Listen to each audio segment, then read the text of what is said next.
Income tax notice पाने के सबसे 5 आसान और प्रूवन तरीके, अगर इनको आप करोगे तो आपको इनकम टैक्स का नोटिस आएगा ही आएगा। लास्ट के 2 देख के तो आप हैरान हो जाओगे, इसलिए पूरी रील जरूर देखना। सबसे पहले आता है AIS और 26 AS के साथ आपका आईटीआर मैच नहीं करना।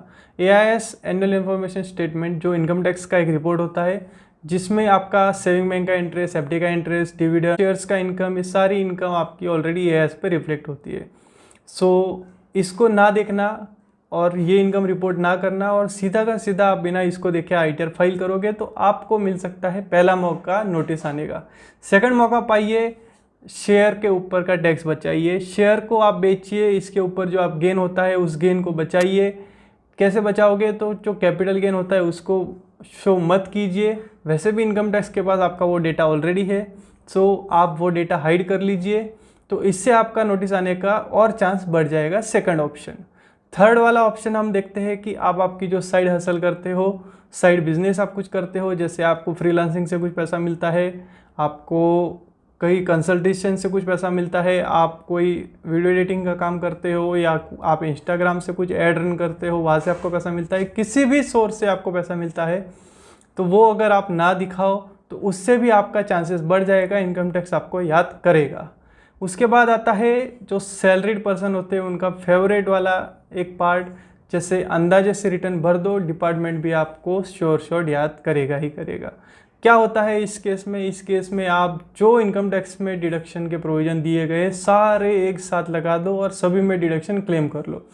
जिसमें एम्प्लॉय लोगों का फेवरेट आता है आपका HRA वाला पार्ट। आंखें बंद करो और अंधाधुंध इसमें डिडक्शंस क्लेम करो। LTA क्लेम कर लो, आप 1014 के डिडक्शंस क्लेम कर लो, आप 80C में क्लेम कर लो होम लोन का, अगर नहीं भी है तो भी होम लोन का आप इंटरेस्ट क्लेम कर लो। ये सारे फर्जी डिडक्शन क्लेम करो और पाओ ओरिजिनल नोटिस आने का चांस। इनकम टैक्स डिपार्टमेंट आपको नोटिस जरूर भेजेगा ये वाले केस में। इसके बाद आता है कई बार कंपनीज आपको फॉरेन शेयर्स देती है।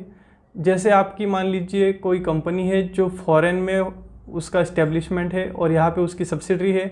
मान लीजिए आप इस केस में सिटी बैंक कंसिडर कर सकते हो, गूगल कंसिडर कर सकते हो, या फिर और भी कोई बहुत सारी कंपनी है जैसे बार्कलेस है। तो ये कंपनी का हेडक्वार्टर बाहर है इंडिया के और ये इनके एम्प्लॉयज़ को शेयर्स देते हैं इंडिया में।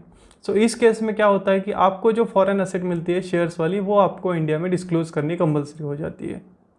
इसमें आपका फॉरेन शेयर्स में आता है आपका फॉरेन के शेयर्स, और फॉरेन एसेट में और आपका आएगा फॉरेन का बैंक अकाउंट, आपकी इमूवेबल प्रॉपर्टीज़ अगर आप कुछ होल्ड करते हो तो ये सारी चीज़ें आपको डिस्क्लोज करना कंपलसरी है। अगर आप ये वाला पार्ट मिस करोगे तो आपको नोटिस आने के चांसेस बढ़ जाते हैं। और सबसे बढ़िया लास्ट वाला